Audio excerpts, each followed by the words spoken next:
English gorilla, back on home soil. I'm ready to do another Q&A. I'm going to make this every 7 days. I do a Q&A because there's so many questions that come through. Some of them which are funny and some which are actually really, really good. So I hope to answer your questions. Clan gets priority. Anyone in the clan, you'll know from the close friend stories, you can ask questions in there. I'll either respond one-on-one via DM or I'll put it in the vid. You guys will all get responded to. Anyone else, there's just so many that comes through that I try and pick a few of the best and some of the funniest and get them answered for you. So let's begin. I follow a new routine for 1 or 2 weeks and then I just slowly stop. Any tips? Keep going to the gym. That is just laziness. That is just no discipline at all. You follow a new routine for a few weeks and then you just decide to stop. Don't stop. You know what you need to do. Go to the gym. Don't stop going. Continue going forever, for your whole life, forever. Or you'll pay the price. How do I make my Johnson bigger? And a Johnson, for anybody that doesn't know, is another word for your penis. My course does help with that. So if you buy my course, which is linked in the description below, don't be surprised if the size of your penis doubles or triples. Yeah, it has happened. It's happened before. So go check that out in the link below, boys. In all honesty, I think you've just got to accept what you've got, bro. I haven't looked into it because I'm hung like a medium-sized gorilla. Am I going to live with Hamza at another time in the future? Had a great time. I've never actually lived with Hamza, but when we hung out in Thailand, we did hang out quite a lot together. I think Hamza and myself are just so busy and living kind of totally different lives. He is obviously massive on YouTube. He's got a lot of things he wants to do in the UK. For me, I feel like home for now is certainly in Thailand. That's where I want to live. So no, I can't see me living with him. I am going to be living with some guys, a videographer, maybe another YouTuber, and one of my best friends come September. So we're going to be doing more vlog style content, still have the talking head videos, but we're also going to have like pranks, dropping game, me in my natural habitat. I think I'm definitely going to live with other guys. I think there's a lot of benefits to living in a competitive environment. So with a load of other alpha males, then you compete against each other and push each other on. So I'm trying to materialize that at the moment in Thailand. We're going to have a group of guys there and the content's going to be next level. How to make a girl feel safe and protected around you? This is a good question because it's basically what every man wants, I think, is for the girl to feel like they're the man, that they're protected when they're with you. The only time I've had a girl explicitly say to me, oh, I feel like you're such a man, I feel safe around you, when I have never felt safe around other guys like that before. And the one thing that I did was this girl came over to my house the first time and she crashed her car. She reversed her car off a wall next to my house. So the car was hovering like in midair, slightly off the ground. And she came running to the door. She was like, oh my God, I've crashed my car trying to get to your house. What am I going to do? My mum's going to kill me. And I was like, all right, calm down. I'll have you know I'm a gorilla, so I can easily sort this out. And what I did is I just got in the car, had a look at it, tried to move it around a bit, and then I reversed it, managed to drop it off the ledge by reversing sort of sideways off, got it off the ledge back to the front, and the car wasn't too damaged. And I was a hero then. You've just got to be willing to sort out problems for her, to help her solve problems, not get flustered by things, be a calm, collected guy. Don't let things scare you. And obviously, stand up for her. If someone's giving her, shouting at her, you stand up for her, you hold her hand, you put your arm around her, you'll be strong and imposing, and she'll feel that, and she'll know that you are, she's going to be safe and protected around you. If you know you're able to protect her and solve any problem, then you're not going to be worried about answering that question. It's the best thing you can do after getting rejected during a cold approach. I understand the fear here because I get rejected still all the time. Not as often as I used to, but at least if I go out, probably one in four still has a boyfriend. I mean, those odds are never going anywhere. So I guess that counts as a rejection. What you got to do is get straight on to another one until you get a yes. That's normally the best way to go about it. And deal with them nicely. Don't feel upset. It's absolutely fine. These things happen. Just say, no problem. Just thought we might be able to get to know each other, but that's fine. And then just chip off. Get straight out of there. Don't get upset about it. Don't get annoyed. Don't question her. Don't try and make her give you a number or give you an Instagram. Bye-bye. I'm too busy. I'm too busy being top G. There's trees that need swinging from. There's bananas that need eating. It's a tough life that we lead as gorillas. So you just got to let her know that. Yeah, I don't have time for time wasters, honey, so I'm out of here. Do I fear anything? And if yes, what is it? I obviously feel the emotions that other people do as well, like fear, but I don't let fear paralyze me in anything that I do now. So I still feel fear. I do things anyway. I would not say I'm particularly scared of anything. I like to live a life without fear. I don't believe in fear because I feel like you shouldn't be scared of things that haven't happened yet, because there's nothing, unless you can do something to control them. So I have a strong belief, like if I'm nervous about something, I'm like, why am I nervous about it? I'm nervous because I think it might go wrong. Am I doing it now? No. Why is there any need to be nervous now? There's not. Stop being nervous. When it comes to the thing, you'll find that you actually start doing it. It's not possible to feel fear whilst you are taking action. So fear it can be very pointless. It can also be very good. It teaches you to do things. When you feel fear and act anyway, it can put you in the right mindset to be good. It's good to be scared before fights, builds your adrenaline. I don't really live a life of fear. I certainly don't fear any of half the things that other people fucking worry about, because there's no point. At the end of the day, we're all going to die. No one's going to remember you. So don't be scared. Just go, throw caution to the wind and fucking do shit.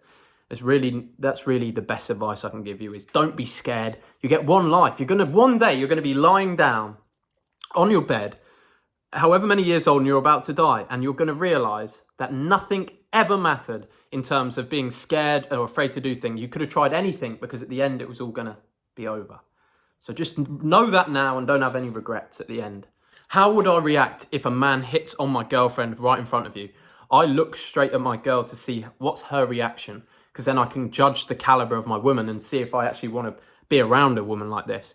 If a woman openly invites flirting and then flirts back with men in my presence, she's out the door. I'm not even going to spend time getting angry at her, getting angry at him. I'll just be like, yo, see you later. You can have her. So normally what will happen, if a girl that I'm with is sitting there, she'll turn, look over at me like, what's this guy doing? Does he not realise you're my boyfriend? And then she'll say, yeah, sorry, this is my boyfriend. And she won't entertain it. She won't laugh with him. She won't do anything like that. She'll just make sure it gets shut down. If he then hassles her, or if is disrespectful to me, then you've obviously got to have a confrontation of some sort. You've got to go, bud, that's not on, get out of here. And then if it escalates further and he wants to touch or whatever, boom, you might have to get aggressive. You might have to go to Chinatown. Oh, I'm gonna cut your head off with my fists. This is one of the best moves you can do for disarming and then discombobulating a assailant if someone is to touch your girlfriend. Double punch, both ears. Boom!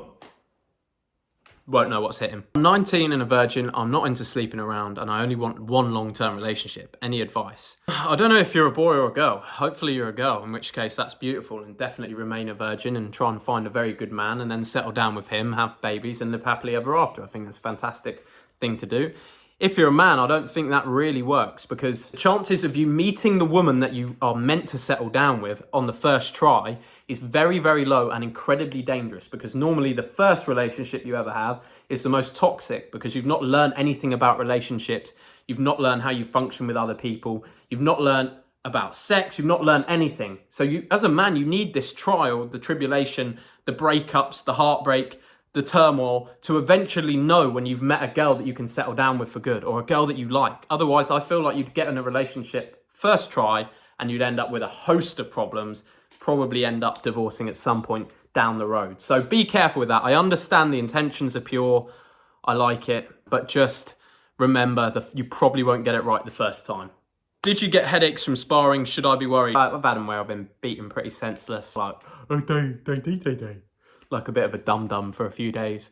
Well, I'm all right, I'm still here. I am being a gorilla on the internet though, so maybe I have been knocked on the head a bit hard previously in the past, but what can you do? Should you keep speaking to an ex after you break up? I would just ask yourself this question. What's the advantage of speaking to an ex? Are you getting some sex from her? Or are you happy being friends with her and now seeing that she has a new boyfriend and knowing that she's getting fucked by someone else? I think it's best to probably stop speaking to an ex, certainly on a regular basis. It's okay to say the occasional hello, but you will probably end up getting hurt if you keep a relationship there, because it's going to hurt you more when she ends up with somebody else.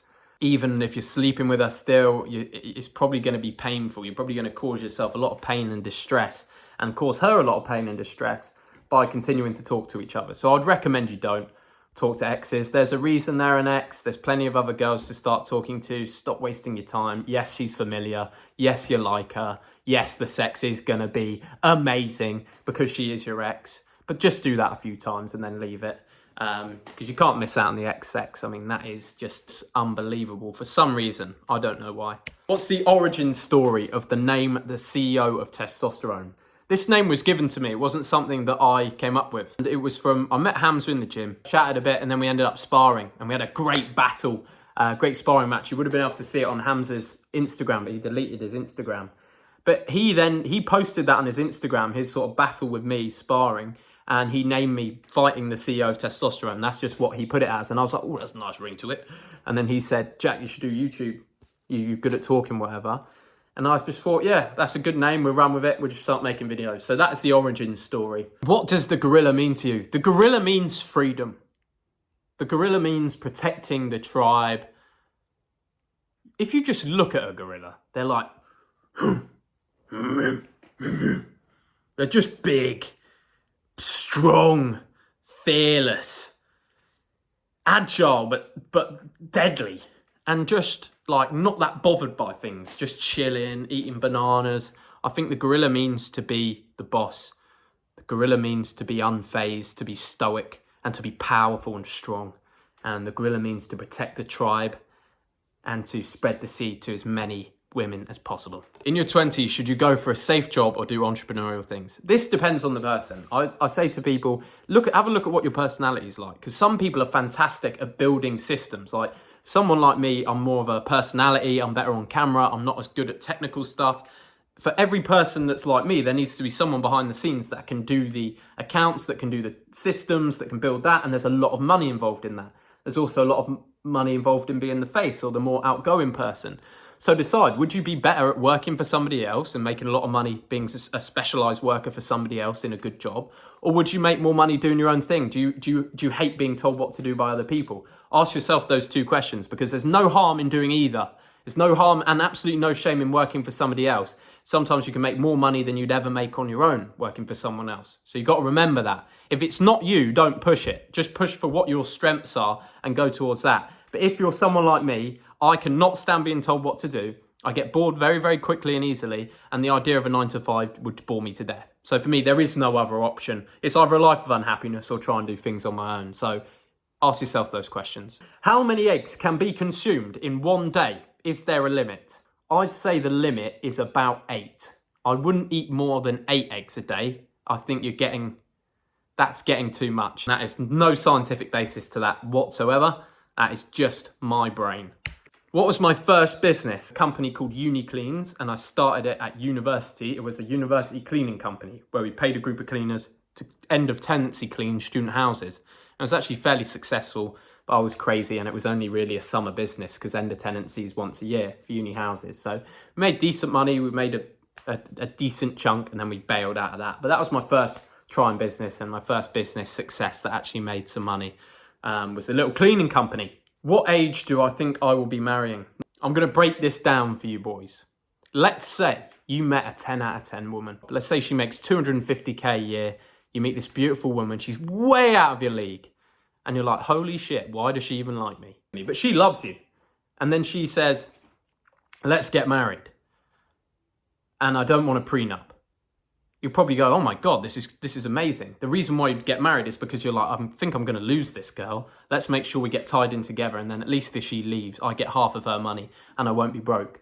That is exactly how the majority of women will see a marriage with you. It's a safety for them. It is a security to know that you cannot leave without leaving them with financial independence and leaving them half of everything that you own. You won't be doing marriage legally, because why would you give somebody access to half of your wealth if you've built it yourself? If you actually love that person, you'll provide for them and look after them. There's no need. So I won't be getting married at any age. Won't be happening. Not saying I won't settle down with just one girl. Probably won't, but we'll see. But I definitely won't be getting married. How important was discipline for me growing to this point? If I wasn't disciplined, we wouldn't have these YouTube videos. If I wasn't disciplined, I wouldn't have a good body. If I wasn't disciplined, I wouldn't have anything at all. Discipline is just the ability to make yourself do things you don't want to do. 90% of the things you're not going to want to do. But they're the things that'll end up making you happy. So discipline is number one. Bro, I'm 14. How can I boost my testosterone? Give it 4 years and nature will naturally boost your testosterone anyway, because you're 14 years old. So your testosterone is going to be going through some changes soon as you develop into a man. You certainly don't want to be taking any TRT or things like that, what I'll just do is make sure you've got a decent diet, plenty of protein, plenty of carbs, you're eating good amounts of healthy foods, that you've got a good amount of healthy fats in your diet. Start training, not too heavy at first, stay active, don't get too fat, and your testosterone will boost nicely, naturally up into 18, 19, 20, and then have a look, get your blood work done and see what you can improve then. I wouldn't recommend going too crazy on it too young.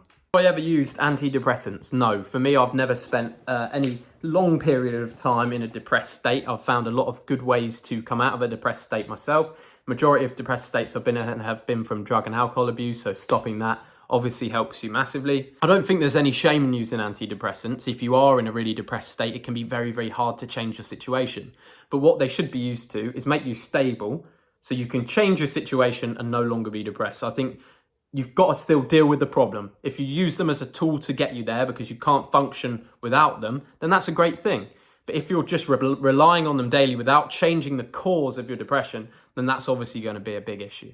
And finally, to finish, what are the most anabolic snacks you can eat apart from Kit Kats? Anyone that knows me is I'm a big Kit Kat fan. The most anabolic snacks you can eat is a thing called biltong, fresh grass-fed biltong. It's like a type of steak that's dried out and you eat it out of a bag. It's fairly expensive, but that stuff is the creme de la creme of testosterone boosting snacks. Other good thing would be boiled eggs. Is another good testosterone boosting snack. But that is all, my friends. Thank you for your questions. In another 7 days, I'll put another one out. So if your question did not get answered, you can check it out on there. If you want to ask questions and have all of them answered, or private DM me on WhatsApp, join the group below, get the course, get all my programs, and get also added to the WhatsApp group. We can answer questions there if you want to. So boys, that's it for today. See you on the next one. Whoppa! Whoppa! Whoppa! Whoppa! Whoppa! Let's get a good one. Whoppa! Yeah, buddy!